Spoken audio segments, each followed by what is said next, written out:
भजनलाल शर्मा ने पुलिस मुख्यालय में आज कानून व्यवस्था पर देर शाम तक अहम बैठक की। बैठक में गृह राज्य मंत्री जवाहर सिंह बेडम, मुख्य सचिव वी श्रीनिवास समेत कई आला अधिकारी मौजूद रहे। बैठक के बाद प्रेस कॉन्फ्रेंस को संबोधित करते हुए सीएम ने स्पष्ट कहा कि अपराध के खिलाफ किसी भी तरह का समझौता नहीं किया जाएगा और अपराधियों के खिलाफ जीरो टॉलरेंस की नीति पर सख्ती से अमल होगा।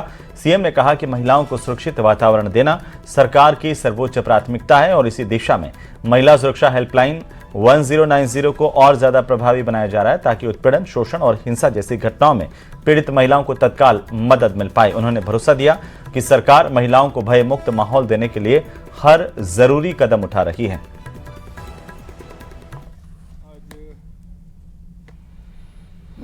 तो सीएम ने कहा कि अपराध पर किसी तरह का समझौता नहीं होगा, जीरो टॉलरेंस नीति सरकार की है। पुलिस हेडक्वार्टर पर जीरो टॉलरेंस और अपराधों पर अंकुश, इसे लेकर के पूरी चर्चा हुई है। पिछले 2-2.5 साल में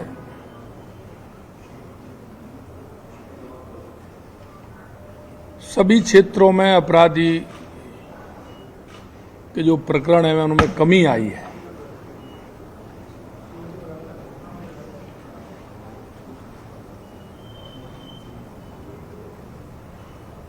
तो हमने उसके लिए भी कहा है कि इनमें और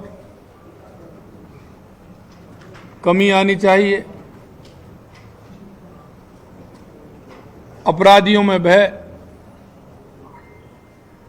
और आमजन में विश्वास कैसे पैदा हो सकता है, हमने आज निर्देशित किया है कि जिला एसपी जनसुनवाई करेंगे। आईजी के पास जो प्रकरण जाते हैं उनकी वो जनसुनवाई करेंगे और हमारे जो अधिकारी हैं इनको भी जिलों का भार मिलेगा कि वो भी 1 महीने में जाकर के जिलों में अपराधों की समीक्षा करेंगे और समीक्षा करते हुए किस प्रवृत्ति का अपराध है इसका आंकलन करेंगे और उसको और कम कैसे किया जाए इसके बारे में भी पूरी चर्चा करते हुए इसे कम करेंगे।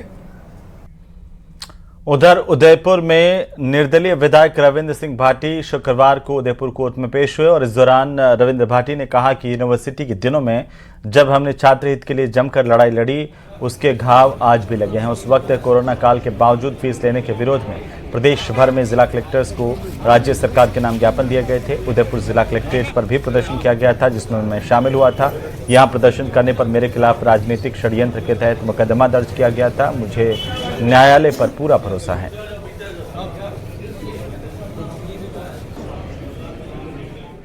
मैं पहले भी कह चुका हूं कि सभी को साथ में मिलकर चलना चाहिए और सौहार्द और भाईचारा जो है हमेशा बना रहना चाहिए। राजपूत समाज एक हो गया है, वो हमारा परिवार है और वो हमारे हमेशा पहले भी हमारे साथ में था, आज भी है और आगे भी हम रहेंगे। जिस तरीके से भाईचारा रहा है उस तरीके से। जेजेएम घोटाला जिसमें पूर्व आईएएस अधिकारी सुबोध अग्रवाल की गिरफ्तारी से एक बार फिर से ये घोटाला सुर्खियों में आ गया है। एसीबी कोर्ट ने सुबोध अग्रवाल को 3 दिन के पुलिस रिमांड पर भेज दिया जहां पूछताछ में एसीबी कई बड़े खुलासे कर सकती है। पेशी के दौरान पूर्व आईएएस अधिकारी ने दूसरे अधिकारी के कार्यकाल में घोटाला होने की बात कही है। रिपोर्ट देखिए।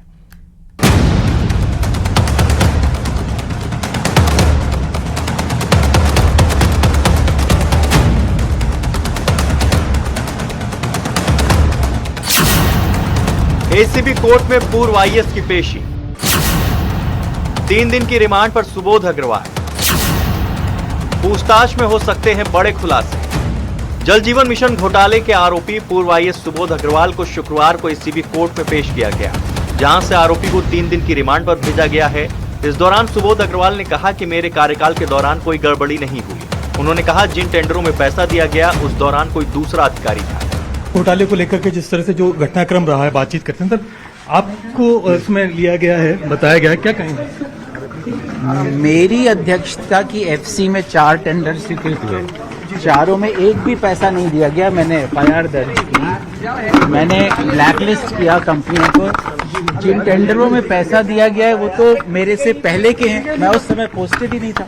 आपकी पोस्टिंग नहीं थी उस दौरान, पहले दूसरे अधिकारी थे जी, कौन थे सीट पर?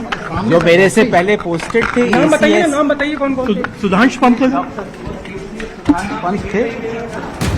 सुबोध अग्रवाल ने कहा, मुझे न्यायपालिका में पूरा भरोसा है, इसलिए मैं खुद चलकर यहाँ आया हूँ। मेरा करियर पहले भी दाग मुक्त रहा है। इस पूरे प्रकरण में इनका कोई भी लेना देना नहीं है और जो एलिगेशन इनके अगेंस्ट में जो लगाए जा रहे हैं दे आर कम्प्लीटली अनफाउंड। और even on the documentary part और जो दस्तावेज हैं सारे इस केस से जुड़े हुए, अगर उनका भी आप प्रथम दृष्टया प्राइमा फेसी अवलोकन करें तो भी इनके अगेंस्ट में कोई केस मेड आउट हो नहीं रहा है। और जैसा कि मैंने आपको पहले भी बताया था कि इन्होंने ही उस जल जीवन मिशन के रिगार्डिंग जो अनियमितताएं थी, जो इरेगुलरिटीज थी, इन्होंने तो उसके अगेंस्ट में एक्शन लिया है। इन्होंने तो एक कमेटी गठित करी जिन्होंने एक्शन लिया है और इनकी तरफ से तो एक एफआईआर भी दर्ज हुई है। तो मेरा ये कहना है कि जो व्यक्ति खुद एफआईआर दर्ज करा रहा है, जो अधिकारी इस पूरे प्रकरण के अगेंस्ट में, तो उस अधिकारी को इसके अंदर इंक्रिमिनेट करना इज कम्प्लीटली अनफाउंड। और 120B में जो क्रिमिनल कॉन्स्पिरेसी में इनका जो बताया जा रहा है, जैसे कि पब्लिक प्रोसिक्यूटर ने बताया, तो वहाँ इनका खुद ही सारी वो जब ये एक्शंस ले रहे हैं, कमेटियां गठित कर रहे हैं और जो संलिप्त थे उनके अगेंस्ट में एक्शन ले रहे हैं, तो इन पे ये एलिगेशंस लगाने के that he was a part of this entire whatever this Jal Jeevan scam that has happened is completely baseless. JJM घोटाले की जांच में जुटी एसीबी ने रिटायर्ड आईएएस अधिकारी सुबोध अग्रवाल को नई दिल्ली से हिरासत में लिया था, जहां से गुरुवार को जयपुर लाया गया। लंबे समय से सुबोध की तलाश जारी थी और अब 3 दिन की रिमांड के दौरान पूछताछ में कई बड़े खुलासे हो सकते हैं। ये पूरा मामला जल जीवन मिशन के तहत करोड़ों रुपए के घोटाले से जुड़ा है। जांच में सामने आया कि फर्जी सर्टिफिकेट के जरिए टेंडर हासिल किए गए। करीब 960 करोड़ रुपए के टेंडर गणपति ट्यूबवेल और श्रीराम ट्यूबवेल के नाम की कंपनियों को गलत तरीके से दिए जाने का आरोप है। एसीबी का मानना है कि इस पूरे खेल को सुनियोजित तरीके से अंजाम दिया गया। इस केस में 10 आरोपी पहले ही गिरफ्तार हो चुके हैं। वहीं आरोपियों की संपत्ति कुर्क करने की तैयारी भी की जा रही है। दिलचस्प बात यह है कि सुबोध अग्रवाल के अधिवक्ता की ओर से पहले ही एसीबी को ईमेल भेजकर जांच में शामिल होने की बात कही गई थी, लेकिन उससे पहले ही एसीबी ने दिल्ली से हिरासत में लेने के बाद गिरफ्तार कर लिया। अब सुबोध अग्रवाल से कई बड़े खुलासे होने की उम्मीद है। अब देखना ये होगा कि जिस तरह से जो उम्मीद जताई है सुबोध अग्रवाल ने कि मैं खुद चल करके आया हूं, मुझे न्याय की उम्मीद है, और वहीं पर अदालत ने 5 दिन के बजाय 3 दिन की रिमांड दी है, जिसमें आज का दिन भी शामिल होगा। 13 अप्रैल को पूरे मामले की सुनवाई होगी। इस दौरान सबको इंतजार रहेगा कि 13 अप्रैल को क्या होगा, क्योंकि 2 दिन की जो पूछताछ के दौरान क्या सामने आता है, तमाम चीजें 13 अप्रैल को अदालत के सामने आएंगी। कैमरा पर्सन अविनाश के साथ में बड़ी खबर के साथ राजधानी जयपुर से बड़ी खबर है, जहां मुख्यमंत्री के प्रस्तावित दौरे को लेकर महत्वपूर्ण जानकारी सामने आ रही है। कल दौसा और बूंदी के दौरे पर मुख्यमंत्री भजनलाल शर्मा रहेंगे। दोपहर को 12:30 पर प्रस्तावित कार्यक्रम के तहत जयपुर एयरपोर्ट से रवाना होंगे। बांदीकुई में महात्मा ज्योतिबा फुले की जयंती कार्यक्रम में शामिल होंगे। सीएम विकास कार्यों का शिलान्यास करेंगे मुख्यमंत्री भजनलाल शर्मा। दोपहर बाद बूंदी के हिंडोली पहुंचेंगे मुख्यमंत्री भजनलाल शर्मा। रामसागर झील पर मुख्यमंत्री भजनलाल शर्मा जल पूजन करेंगे। वृक्षारोपण, जल पूजन, घाट पूजन का कार्यक्रम भी है। तो सीएम का ये महत्वपूर्ण दौरा, इसे लेकर के बड़ी खबर, कल के प्रस्तावित दौरे को लेकर के बड़ी जानकारी सामने आ रही है। कल मुख्यमंत्री भजनलाल शर्मा दौसा और बूंदी जिले के दौरे पर रहेंगे। दोपहर को 12:30 पर जयपुर एयरपोर्ट से सीएम रवाना होंगे। बांदीकुई में महात्मा ज्योतिबा फुले जयंती कार्यक्रम में शरीक होंगे। विकास कार्यों का शिलान्यास करेंगे। दोपहर बाद बूंदी के हिंडोली मुख्यमंत्री पहुंचेंगे। रामसागर झील पर यहां जल पूजन का कार्यक्रम रखा गया है।